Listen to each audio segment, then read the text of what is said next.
V 16. kole pricestovala pod Ľubovniansky hrad Podbrezová v najsilnejšom zložení. V chladnom počasí na rozmočenom teréne sa prví radovali hostia, keď prvá šanca skončila v sieti domácich už v 8. minúte.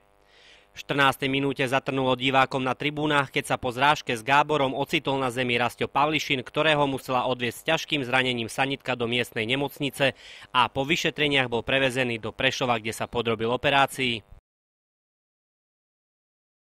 Domáci sa rýchlo po týchto dvoch úderoch otriasli a v 20. minúte položil Maďarík rohový kop na hlavu Pagora a ten vyrovnal 1-1.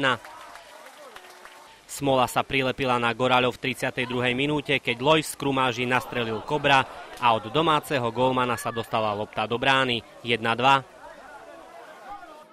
V druhom polčase sa Goráli pustili do útoku v snahe vyrovnať a často zabúdali na zadné dvierka, no v týchto chvíľach ich podržal spoľahlivý Kobr. Vyrovnať sa domácim podarilo v 75. minúte po legionárskej spolupráci Štrbaca s Čomičom. Bol to tretí Čomičov gól v sezóne, ktorý znamenal konečnú remízu 2-2. My sme chceli vyhrať tak ako v každom zápase a dneska sa nám to nepodarilo, pretože domáci takisto vedia hrať fotbal a určite bojovali a myslím, že to je zaslúžená remíza. Druhý gól sme dostali po zbytočnom faule a nášho hráča, takže to rozhodlo. Určite, ale ja si myslím, že remíza je zaslúžená. Aspoň tou taktikou, ktorú sme išli do zápasu, výrazne bola ovplyvnená tým prvým gólom, myslím v 8. minúte, po zbytočnej hrubej chybe opäť a prakticky zranením Pavlišina, ktorý dúfam, že bude v poriadku. To nabúralo naše plány ísť do toho zápasu prakticky na začiatku zápasu, ale myslím si, ako kolega hovoril, že my sme takisto išli s tým, že chceme budovať naplno.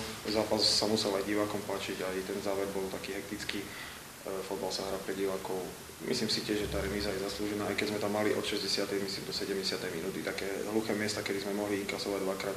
Ale už to pramenilo z toho skrz, že sme zariskovali, stiahli sme jedného obrancu a chceli sme ten gól, nakoniec sa nám to podarilo. Paradoxne jeden z najmenších hráčov, ktorý gól ani na tréningu nedá hlavou, tak dal na pravdu, aby som to bola chyba brankára. Z našej strany ja som aj chlapcom dole v šatni povedal, že podľa môjho názoru je to jeden z tých lepších, alebo možno aj najlepší výkon jesene z našej strany na domácom ihrisku určite.